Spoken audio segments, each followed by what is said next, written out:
Doctor शफ़क़त, इस पे क्या कमेंट करेंगे? 8 फरवरी को वैसे भी आधा पाकिस्तान बंद होता है, लेकिन अलीमा साहिबा ये कह रही है कि हम पूरा पाकिस्तान बंद करेंगे। और पहले तो शुरू में कुछ इस तरीके से नज़र आ रहा था जब सोहेल अफरीदी साहब स्ट्रीट मूवमेंट कर रहे थे कि आया डी चौक का रुख किया जाएगा या तमाम सूबों में पुरअमन प्रोटेस्ट होगा, लेकिन ये सिर्फ हड़ताल की बात हो रही है यहाँ पे। खदीजा, देखें, आपने अभी बात की ना ये रज़ा हारून साहब से कि क्या कराची में आप लोगों ने प्रोटेस्ट या दुकानें बंद करने का इजाज़त देंगे, या मतलब वो जो अपनी एक प्ली पेश कर रहे हैं। लेकिन बात ये है, और आपने ये भी बात की कि शायद पीपल पार्टी जो जमहूरी पार्टी है, हम भी ये धोखा खा चुके हैं। जब हम कराची जा रहे थे, हमें अंदाज़ा था कि ये अंदाज़ा नहीं था कि शायद ये इतने जो है गैर जमहूरी होंगे।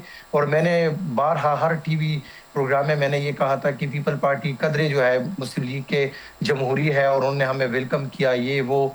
लेकिन आपने देखा कि अभी जो है ना तकरीबन 180 लोगों को इन्होंने गिरफ्तार करके 3MPU के तहत उन्होंने जेल में डाल दिया है। आपने देखा अब क्या है, अब तो हमने ना कोई प्रोटेस्ट किया है, ना तो हमने जो है दुकानें बंद की है। तो फिर आपने पहले से लोगों को क्यों गिरफ्तार करना शुरू कर दिया वहाँ पे? बात ये है कि इनको पता है कि आवाम इनके साथ जुड़ी हुई है, और इन्होंने जब तब भी हमें वेलकम किया था, तो इनको ये अंदाज़ा नहीं था कि कराची के लोग जो है वो ज़्यादा प्यार जो है वो पीटीआई के साथ करेंगे। तो जब इनको पता चला कि वहाँ पे लोग जो हमारे साथ जो है उठ रहे हैं, तो फिर हम वहाँ पे मौजूद थे और इन्होंने हमारे रास्ते रोके। फिर सीएम साहब कोई जाने नहीं दे रहे थे।